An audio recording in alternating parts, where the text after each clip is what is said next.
Amin PJ કડવા પાટીદાર વિદ્યાર્થી ભવનનું લોકાર્પણ કેન્દ્રીય ગૃહ સહકારિતા મંત્રી અમિતભાઈ શાહના હસ્તે કરાયું. માનનીય કેન્દ્રીય ગૃહ સહકારિતા મંત્રી અમિતભાઈ શાહના વરદ હસ્તે તેમજ મુખ્યમંત્રી ભૂપેન્દ્રભાઈ પટેલની પ્રેરક ઉપસ્થિતિમાં અમદાવાદ ખાતે કુલ ₹45 કરોડના ખર્ચે નિર્માણ પામેલ શ્રી અમીન પીજે કડવા પાટીદાર વિદ્યાર્થી ભવનનું લોકાર્પણ કરવામાં આવ્યું હતું. ગુજરાતના પૂર્વ નાયબ મુખ્યમંત્રી નીતિનભાઈ પટેલ સહિતના આગેવાનોની ઉપસ્થિતિમાં મહાનુભાવો દ્વારા દાતાઓનું સન્માન કરવામાં આવ્યું હતું.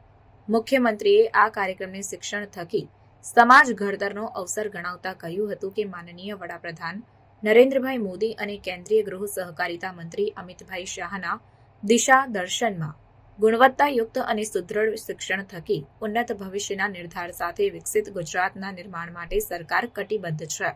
સરકાર દ્વારા આપવામાં આવતી આવાસ અને અભ્યાસની સગવડતા સાથે વ્યક્તિગત ઘડતરનો આધાર સ્તંભ એવા છાત્રાલયની સુવિધામાં સમાજસેવી સંસ્થાનું ઉત્તમ દાયિત્વ ગણાવતા મુખ્યમંત્રીએ શિક્ષણ સાથે સ્વઘડતરથી સમાજના ઘડતર કરીને ગુજરાત પ્રગતિ સાધશે એવો વિશ્વાસ વ્યક્ત કર્યો હતો.